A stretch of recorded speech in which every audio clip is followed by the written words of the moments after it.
Good afternoon, everyone. This is Tony Thompson with NAMBA. It's currently 2:01 Eastern time here on the East Coast. We're gonna give everyone about a minute to get started here, and we'll be getting started shortly. So thank you for joining today's webinar, Growing Your Multicultural Organizations.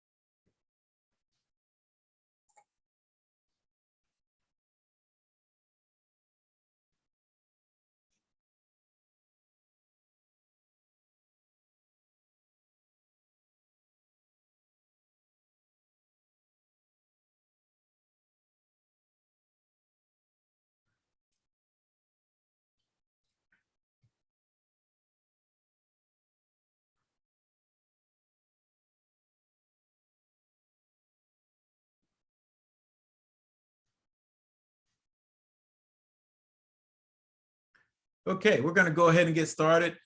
Again, good afternoon for those who I've had not the pleasure of meeting yet. My name is Tony Thompson. I'm the founder and CEO of NAMBA. I'm excited to be here today to kick off today's webinar and kind of be along with my co-pilot, really the pilot of today's webinar, Growing Your Multicultural Organizations. We're going to talk about best practices for companies and really resources given how quickly the market has shifted. We all knew that the market was going to shift. It wasn't a matter of when, it wasn't a matter if, it was a matter of when.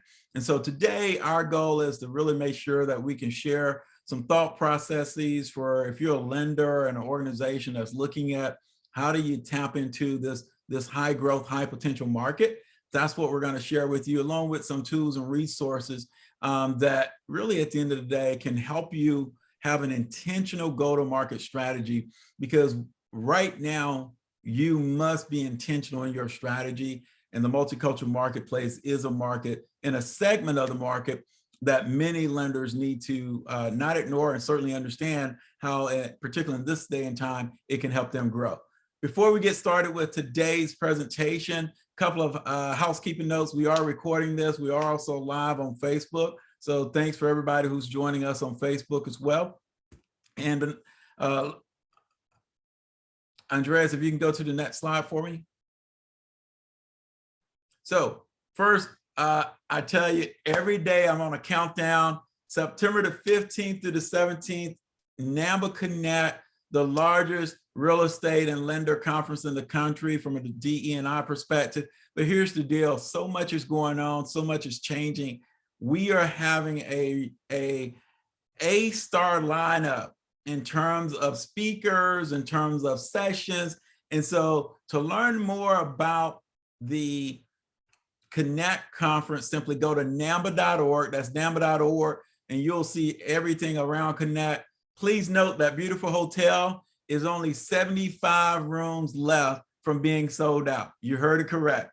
We're not even 60 days into before the conference, but we're 75 rooms left before we sell out this hotel. So we're really excited. And for those who can't get into this hotel, we're working on a backup, but join us September the 15th through the 17th in beautiful, sunny Orlando, Florida. It's kind of cloudy today, but it'll be sunny in September.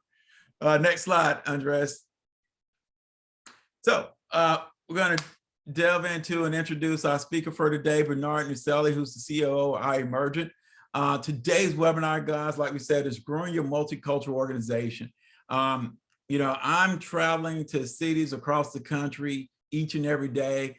Matter of fact, I'm headed out tonight to Chicago and meeting with CEOs. And the one thing that I hear CEOs talk about is how can we tap into, connect, and engage with the multicultural market. And in order to do that, one of the things I tell them is really simple. You got to know where to start, and you got to know and understand data. And today, I'm excited to have Bernard Nuselli, who's the COO, or rather COO for iEmergent, who's a strategic partner with NAMBA. We're going to be talking to you and sharing a little bit about resources that you need to think about, how to start thinking about tapping into this high potential, high growth market for the next 5 to 10 years, which is the multicultural market. When we say multicultural at NAMBA, we talk about women, millennials, communities of color, as well as LGBTQ, because all of those combined will be a very strong, formidable force that lenders need to understand how to do business with. So with that, let me turn it over to today's presenter, Bernard Nusali, and we're going to talk about growing organizations. Great. Thank you, Tony. I'm gonna share my screen now. So yeah, so Tony, I appreciate the introduction. I appreciate the opportunity to talk today. As we said, growing your multicultural organizations. What I'm going to do is go over just a few slides, not all 28 that you see here, but just maybe like the first 7 or 8. And then we're going to talk about how to use certain data, certain information, whether it's whatever the source is, in order for you to be able to grow your organization, especially when it comes to diverse markets and multicultural markets. Okay, so the first thing I want to talk about is just that, the home buyer pool is shifting. So we know this, that we had a few stats here from 2016 to 2020. All net population growth came from people of color, and then 77% of new households will come from diverse households over the next decade. So that's all well and good. What does that mean in terms of dollars, right? The bottom line dollars is that over the next 5 years, we're forecasting a $2.9 trillion opportunity for mortgage originations in multicultural markets. Okay. The other thing to note is that the homeownership gap between white and non-white borrowers is actually getting wider. So the gap is getting bigger. The homeownership rate in 2020 for non-white Hispanic, or excuse me, for non-Hispanic white households was 74%.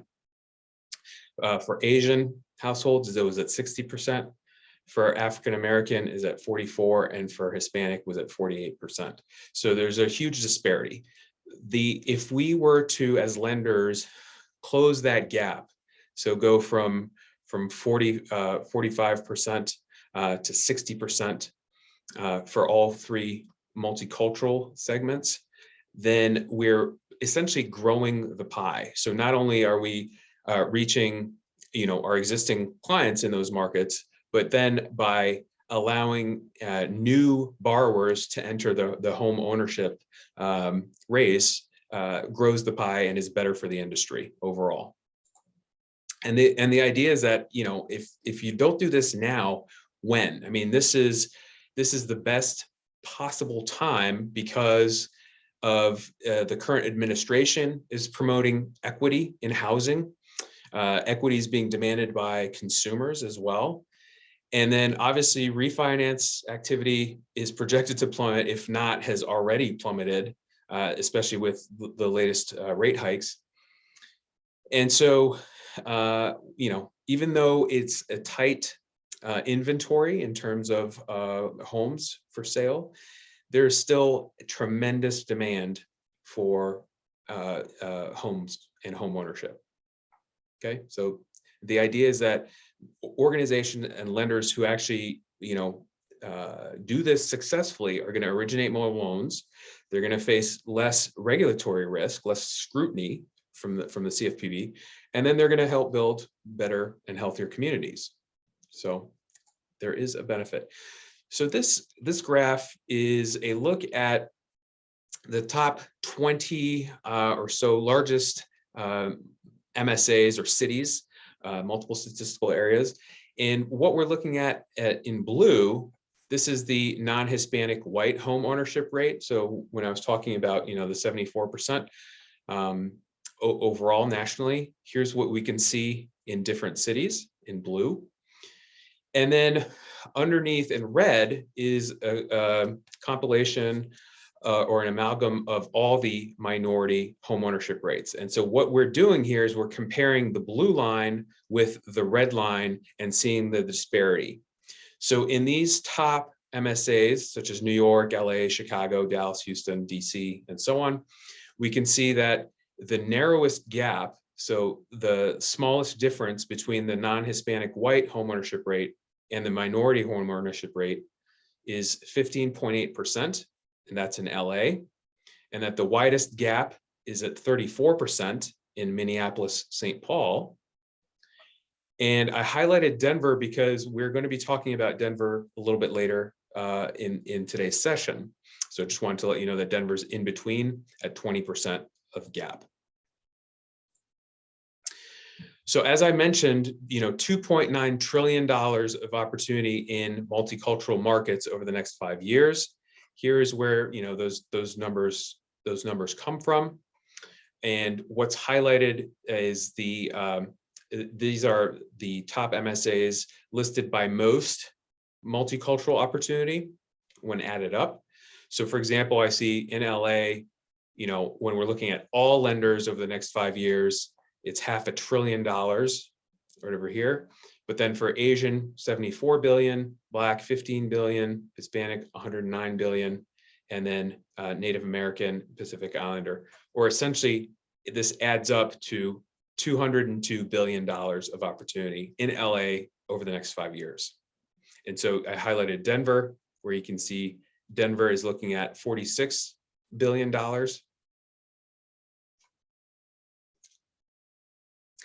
And that Denver is the number 17 in terms of minority borrower purchase opportunity over the next 5 years. Okay.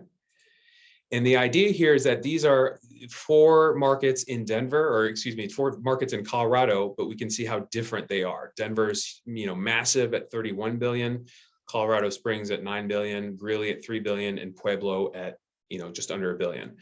But here is what is of interest. This is the market, so in yellow, versus the US in terms of percent purchase loans by borrower group. So we can see, for example, in Denver, that 16.7% of all purchases come from Hispanic borrowers, versus in the US, that's at 11%. And we can see in these different markets those same comparisons. Okay. So even though these are all 4 in Colorado, they're different sizes and then different mix of borrowers. Okay, so then that leads us to kind of a new paradigm for lending. So how are lenders going to capture all that opportunity? It's going from the status quo, or what we're doing today, and shifting to a new paradigm.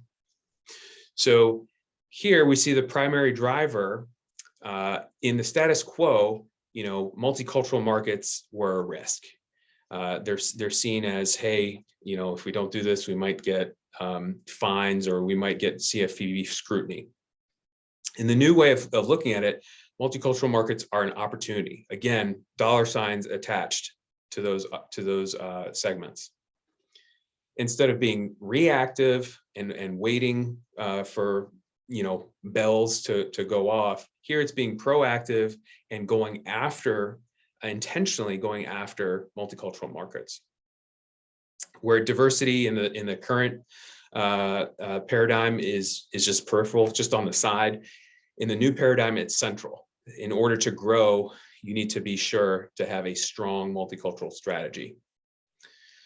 Your strategy generally is generic in the current paradigm, but in the new paradigm, it's going to be very targeted and very focused on those new markets, or those multicultural markets.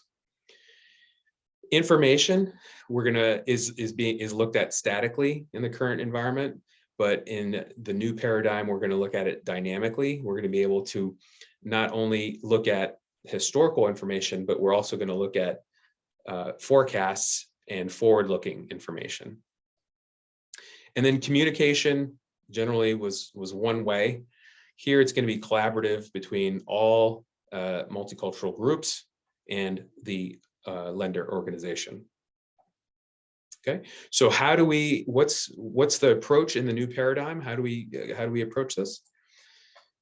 Well, it's going to be an approach driven by opportunity, and there are basically 5 steps. Okay, quantify, compare, prioritize, focus, and act. And what do these mean? Quantify just means that we're going to look at the opportunity not only in a specific market, but as a lender across all of your markets. And then we're going to compare how well we're positioned in each market.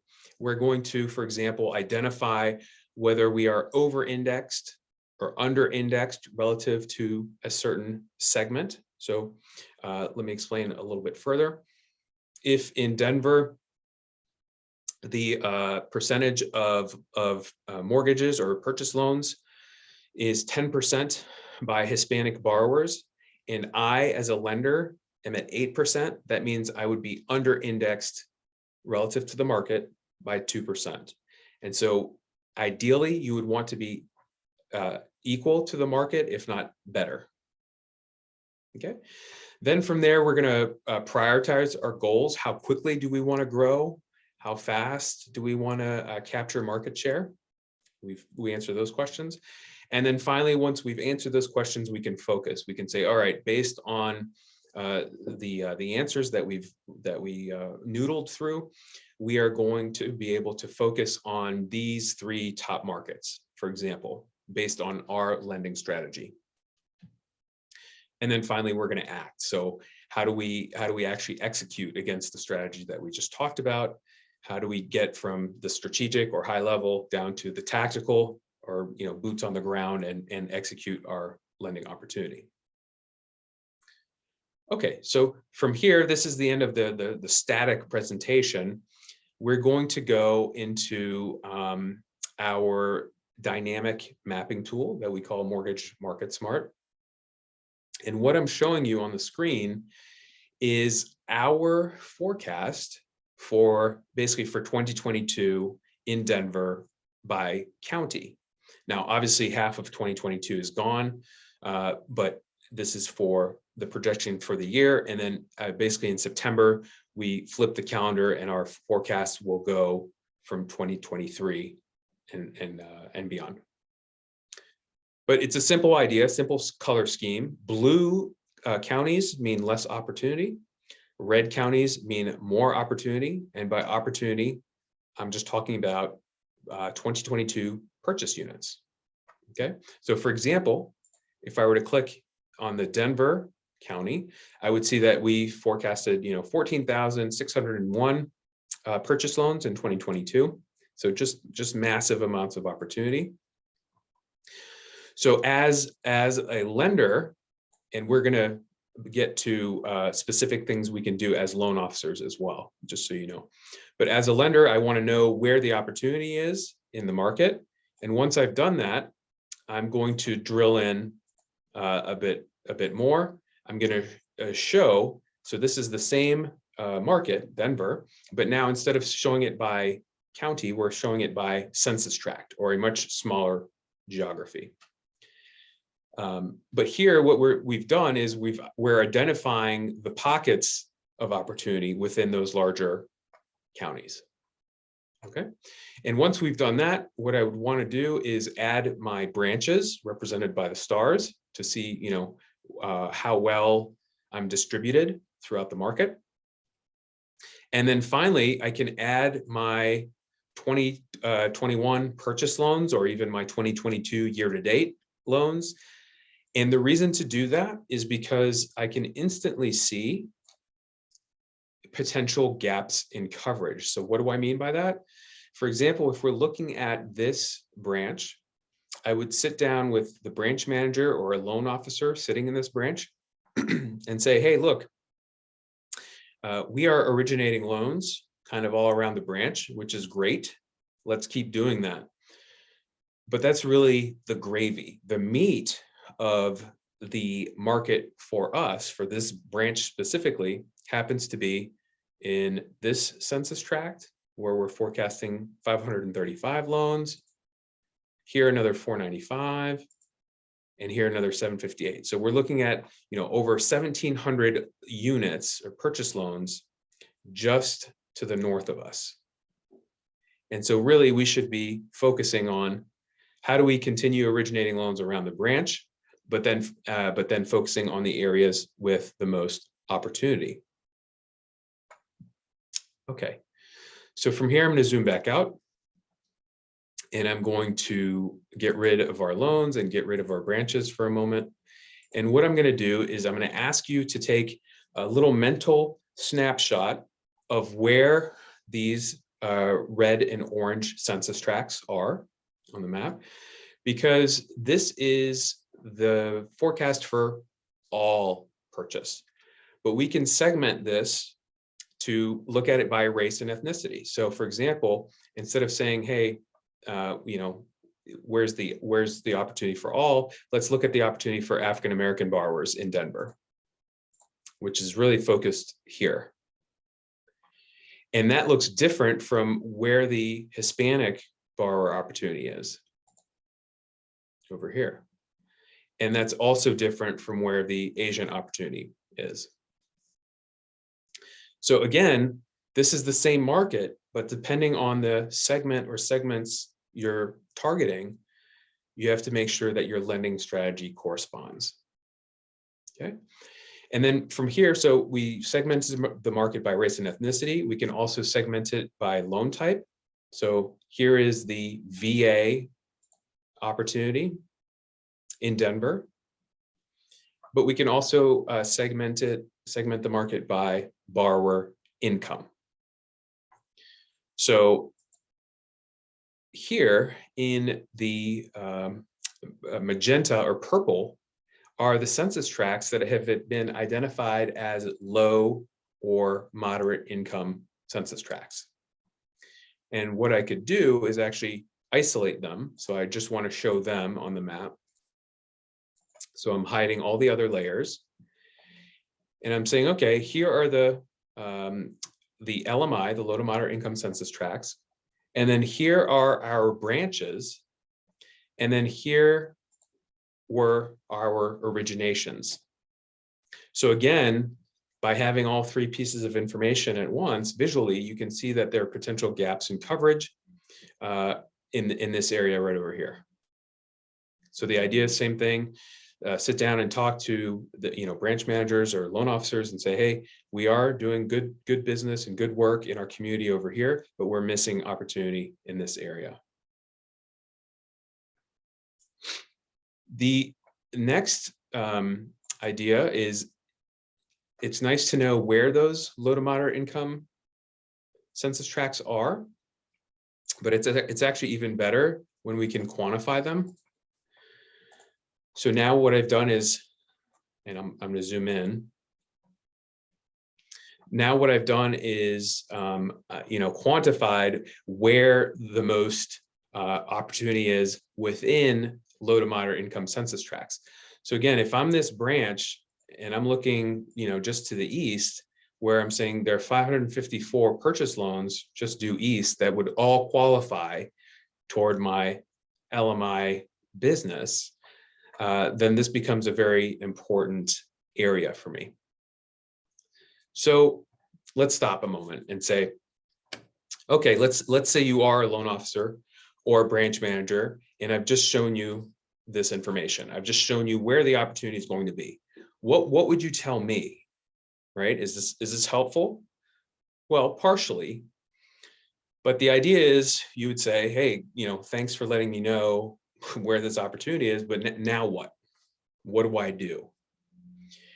And so the idea is that the next step would be to add live MLS listings on top of the map.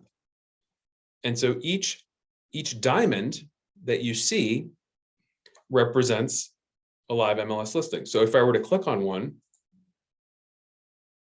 I could see, hey, this is 24259 East 41st Avenue, and here's the list price. And oh, by the way, here is the listing agent name and contact information and the number of days this property has been on the market. So now as a loan officer, I have a place to start, right? I have a name, I have a contact information, I can talk to this agent and say, look, a couple things. One is our organization as a lender, we have the following products that could be great for certain lenders and help that way. Or I could go and approach this realtor and say, here, I'm bringing you some pre-qualified borrowers. This market happens to be my market as an LO.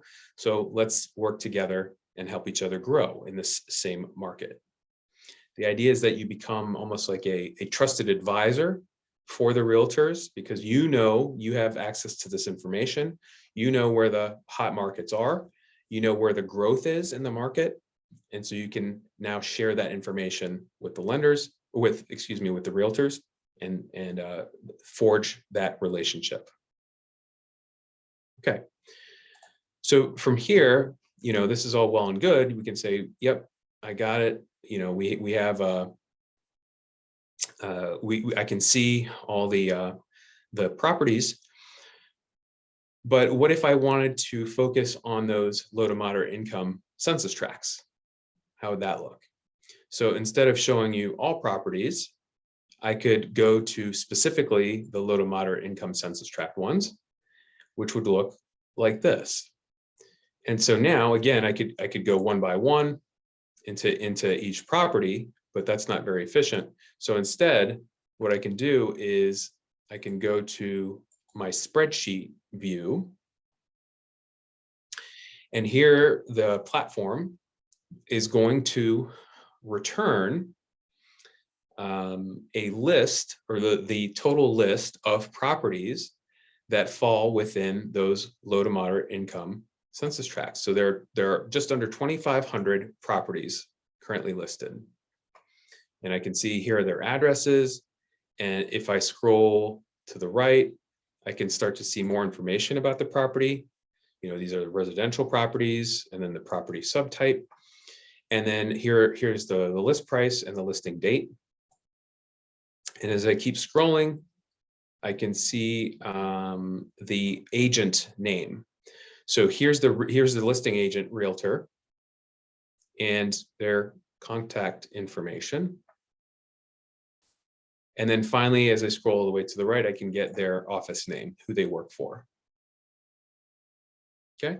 And here, I generally have a lot of questions to say, this is all nice, but what about buy-side agents? And the answer is that we actually have buy-side information as well. It's in the same look. All we have to do is change our filter to say, hey, instead of active listings, I want to see sold, and then hit apply. And then this list is going to grow from 2498. And we'll see how many properties there are. But the idea, okay, over 15,000 properties. This is a 12-month rolling number. So this goes back to, June 27th or June 28th of 2021. And then from here, we would look at the buyer information if it's listed. So if the MLS provides it, we would be able to see it here. And actually the easiest thing to do is to export this to Excel, and then be able to use a pivot table or sort the list so that we can see the buyer agent information. The other thing to note is that there's this buy agent tab, and this is especially helpful for loan officers because it's going to return a top listing agent list. So here, I'm going to find out, if I'm an LO, I'm going to find out who the most active realtors are, so that I'm not wasting my time with, one-offs, with people doing this as a side hustle. I can really focus on the realtors that are the key players or the big players in their markets. So what you see here is, Faraz Rashid is number one. And why is that? Because first of all, here's the contact information for Faraz. But if I scroll to the right, I get that currently Faraz has 1,051 listings. In the past 12 months, he's listed over 7,000 properties and he's sold over 5,200. So you could say all that in one, realtor, and well, the answer is yes. It's probably a team. Faraz is not acting alone. This would be crazy amount of work for one person. It'd be impossible.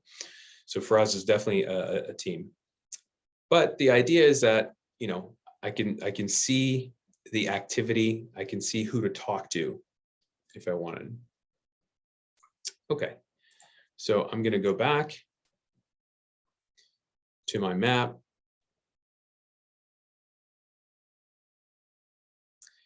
And from here, the idea is to say, all right, what if I wanted to, instead of focusing on low to moderate income, census tracts or business, I wanted to focus on Hispanic borrowers.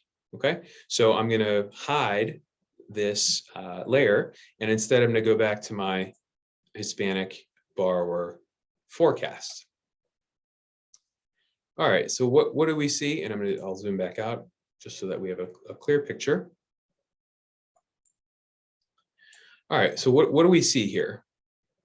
Essentially, if I'm a lender in Denver, and again, I could do this for any market across the US, but if I'm a lender for Denver, I noticed that there are really two pockets or two areas of high opportunity for Hispanic borrowers. There's over here, this area to the east, and then this area right over here.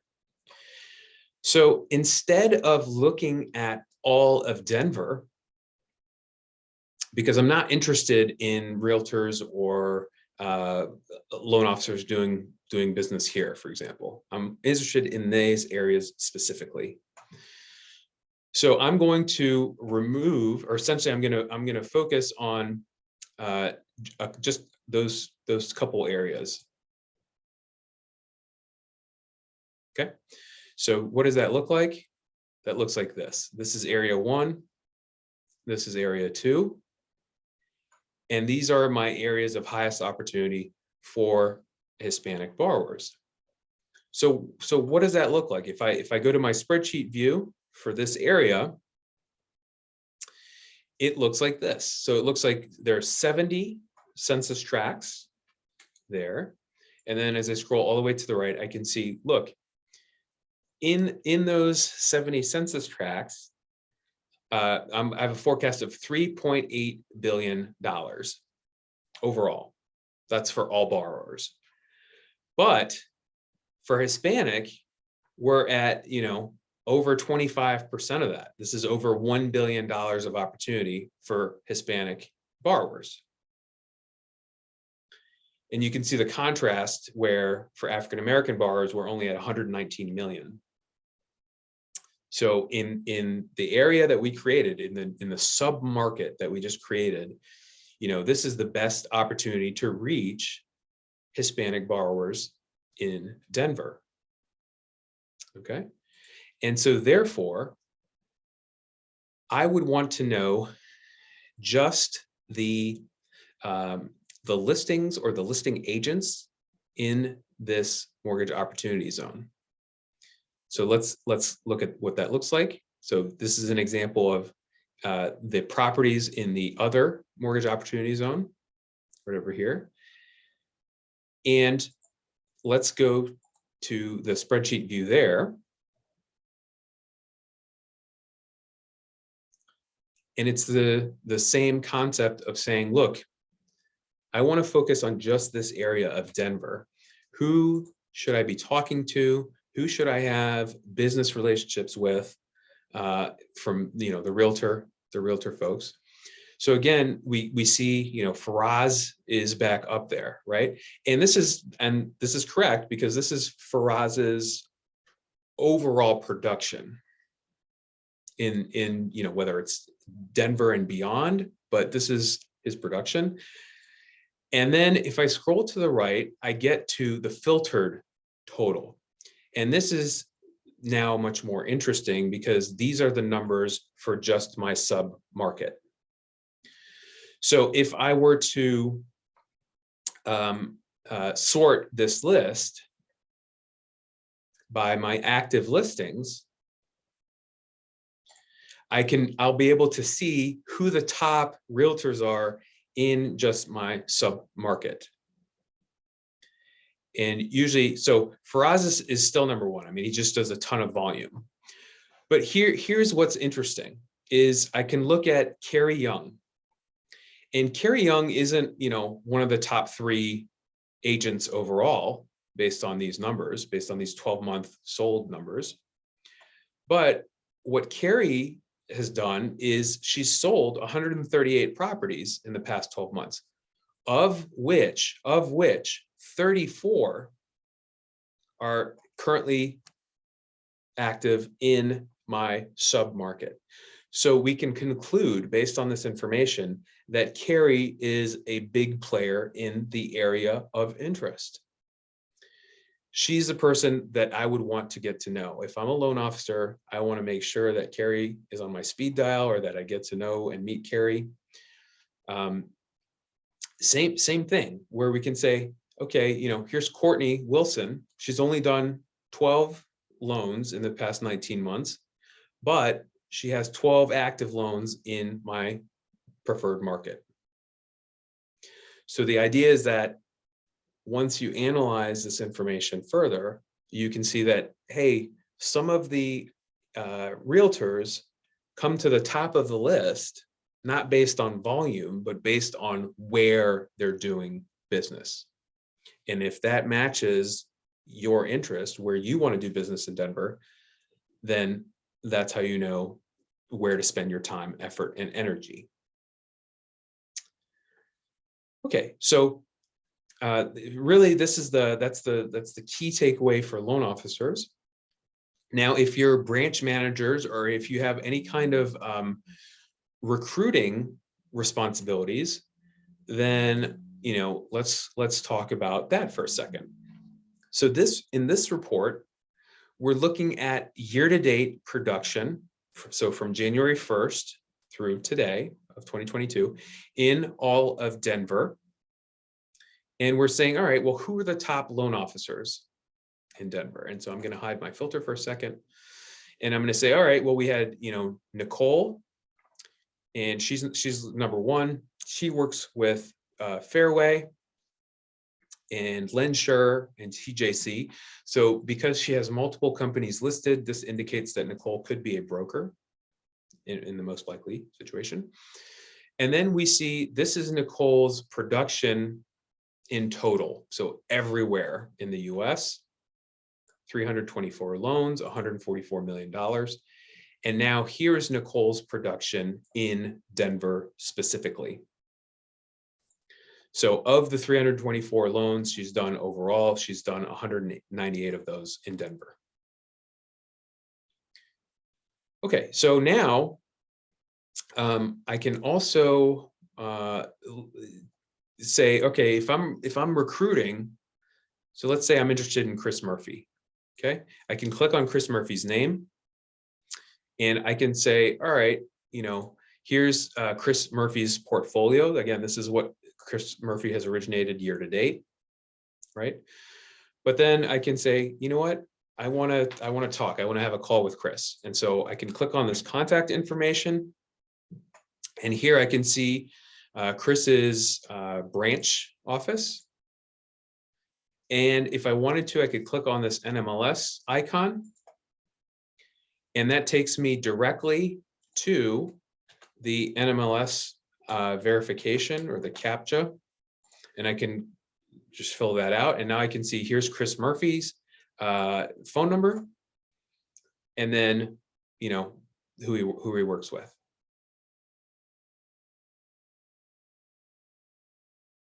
So you can directly do that out of the same spreadsheet. So you're not closing and opening different applications. You're doing it all in one. The other thing to note is that what if you said, all right, well, I'm interested in Chris Murphy and I see his production, but how many of his loans were in low to moderate income census tracts? You can easily answer that question by just clicking on the toggle, and you would say, oh, 39 of his 157 loans were in low to moderate census tracts. So, probably a quarter. You could do the same and say, all right, well, how many of his 157 loans were in majority minority census tracts? And you could see 57. So, Chris Murphy does a lot of business in LMI and majority minority census tracts. So as you're talking to Chris, as you're considering bringing Chris aboard to your organization, you need to remember that Chris should ideally match what you are looking for in terms of a new loan officer. So if you're looking for somebody who does, a lot of government lending, then you would be able to say, all right, well, how much VA does Chris do? And you could say, oh, he has 0 in MMCTs. What if he has overall? So basically he does no VA lending. If you're looking for a strong VA lender, loan officer, then Chris would not be at the top of the list. Okay. All right. So from here, just a couple other things. So we've looked at the top loan officers. What we can also do, if I show my filters again, is we can pivot this information. And instead of looking at it by individual loan officers, I can look at it by individual lenders. So now I can see in terms of the most live or real-time market share information, because I can see, oh, okay, well, in Denver, United Wholesale is #1. This is what they've done year to date in the US. And this is what they've done year to date in Denver. Okay. And so again, here, if you said, all right, well, we're interested in potentially recruiting from Loan Depot. So, or let's pick Cherry Creek. I could click on Cherry Creek and refresh their information. And then I would get their total volume, again, year to date. This is what they've done year to date in Denver. And I could see who their top LOs are. And so you could potentially decide to recruit in this manner by saying, oh, yep, okay, let's talk to Bo. I'm clicking on Bo's information and then go back to his contact information. Okay. And then the other consideration here is being able to add the filters and say, look, again, we're doing this by lender. So I'm going to go back to looking at it by loan officer, and I'm going to say, all right, this is the year-to-date totals for all loan officers. But again, I'm looking for somebody who does a lot of business in majority minority census tracts. So I'm going to look at the information that way. And when you do that, you can then say, here are the top LOs. Here's Nicole again. And this is what she's done year to date in Denver. But then as I scroll over, I can see, all right, well, all in one spreadsheet. That's the key here, is to say, all right, she's done 198 loans, $96 million. 59 of those loans have come in majority minority census tracts, or MMCTs. And then see, again, which of these loan officers matches your company's lending profile. Okay, so somebody like Kelly, who's done 76 loans, has only done 9 in majority minority census tracts. Or Michael Webb has done 84, but only 5 in majority minority census tracts. So maybe there's not a match there. But the point is not just to go off of pure volume and go further to say, okay, we're looking for new LO, but we're looking for LOs specifically in this area and LOs who specifically have done these types of loans in these geographies. The other thing to do is if I said, if I wanted to do a search for a specific LO, and I said, okay, I know the LO's name, or the LO's NMLS ID, so I could type that in, and I could say, hey, show me that LO. So I selected Chris Murphy. You saw that NMLS ID, but the point is to be able to see just off on a glance, hey, this person is doing a lot of business, a lot of volume. Let's keep talking to that person. The other thing to do is we can go to an advanced search and say, look, in Denver, and select the Denver MSA. From year to date, I want to see loan officers who've done between 10 million and 20 million in originations. And so now the platform is looking specifically for those LOs that qualify. So you can see that, Lisa Rabel is the number one, and it's sorted by dollars. So what we're looking for is over here, and to see, okay, these folks all qualify, all between 10 and 20 million. And again, you can export this at any time and go on with your recruiting efforts. So right now I'm going to open it up to questions. I want to make sure to answer any any questions there might be. But the whole, again, to recap, the whole goal is to be able to,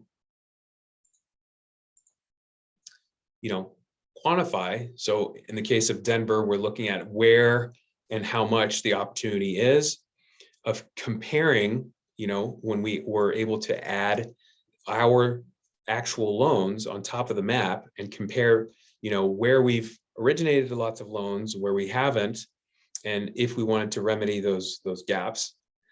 And then prioritizing of saying, okay, which type of segments we want to go after in Denver. If we have infinite resources, we're going to go after all segments. But if we have finite resources, where are we going to spend our time, effort, and energy? And then being able to focus once we've decided of, okay, these are the areas, and then specifically, these are the neighborhoods to reach those borrowers.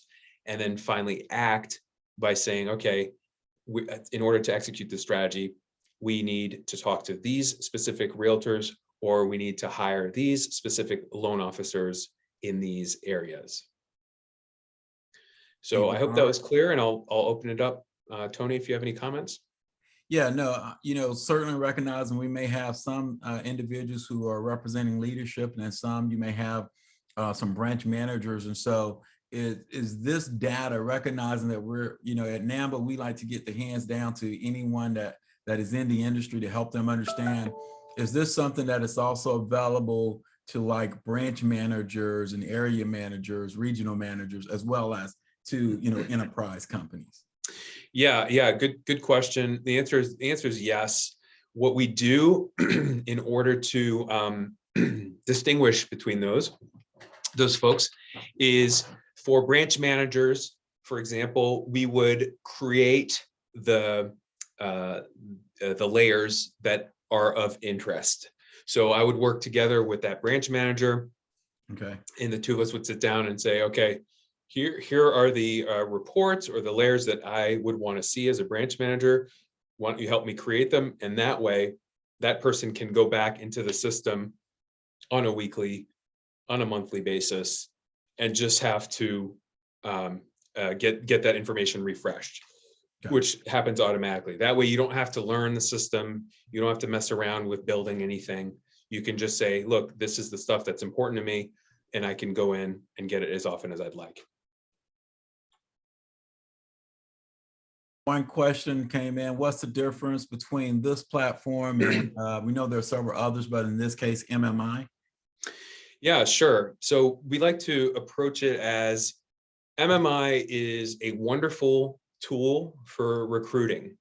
So specifically for recruiting purposes, MMI is great, and I have no problem saying that.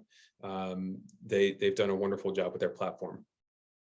Ours is a little bit more holistic in the sense that you can see the forecasts, which they don't have. But then on top of the forecast, you can get to the MLS information, you can get to the MLO information, and you can drill in and out, and then you can segment the market as well. So our platform goes beyond simply recruiting. It's more like our platform is a strategic platform that has a recruiting wing or a recruiting module, if you will. That's the difference. Well, I would also say that it helps everyone understand where intentionally, like as you show, you can take a zip code within any city in America and understand who are the real estate professionals that you need to go after, which in today's market is like the golden nugget. You know, who's out there selling, who's out there listing, what are those agents in their last 12 months? How does that look in my MSA? You know, I'm in Orlando, Florida. I don't care about Atlanta. I don't care about Tampa. But in my backyard in Orlando, if I looked at my zip codes, those are the agents that I'm trying to build and strengthen relationships, you know, if I'm originating today. Or if I see those loan originators who are doing business in my zip code on my side of town that I want to build my branch, that's where I see the mapping coming in, which is hugely, important. You know, knowledge is power these days, whether you're a company at an enterprise level or if you're an originator and a manager, you know, every day trying to grow your business. Yeah, that's exactly right, Tony. What I've done here is I've added a layer of zip codes.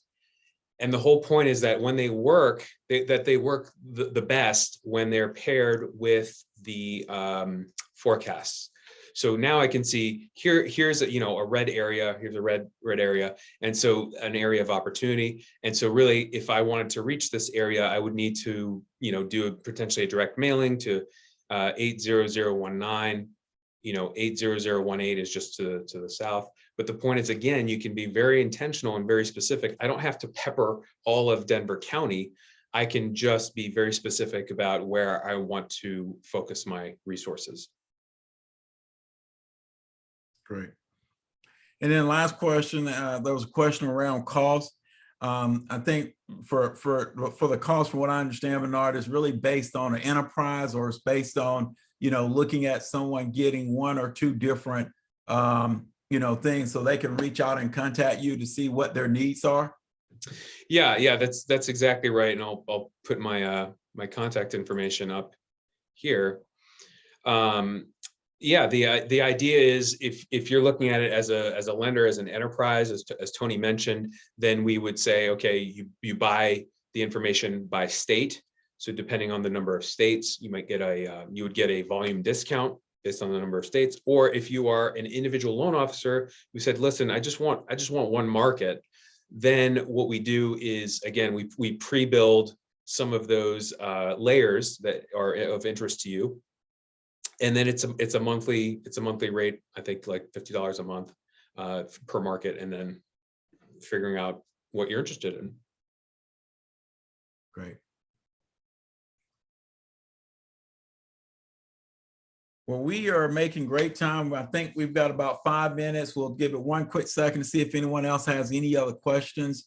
And if not, again, the whole goal of what you got to be thinking about as you go into, it's amazing that Q3 starts this week, third quarter of the year. My gosh, time is flying by. And so, really, guys, more and more at the enterprise level or at the originator manager level, you've got to be very intentional, very strategic, and very focused on taking good data and information to really target the best possible partners and the best areas to focus your capital, your resources, in your time to grow out and maximize this marketplace, which, you know, I tell people all the time, the great news is there's great business in the market. It's just not enough great business for everybody. And so our goal has always been to help give our partners and our members the data, the analytics, and the insights. Again, data, analytics, and insights to help you to be able to achieve your goals and objectives. And so if we don't have any more questions, Bernard, anything from you, how can they get in touch with you? There we go. Yep. You know, iEmergent.com. If you wanted to see a demo for yourself, just go to iEmergent.com/request demo, and I'd be more than happy to set up some time with you, or feel free to use my email or call me directly. Great. Well, guys, this concludes our webinar. Thank you for your time. I hope you all have a great rest of your week, and we look forward to seeing you on the next NAMBA webinar. Take care, guys. Thank you. Thank you, Tony. I appreciate it.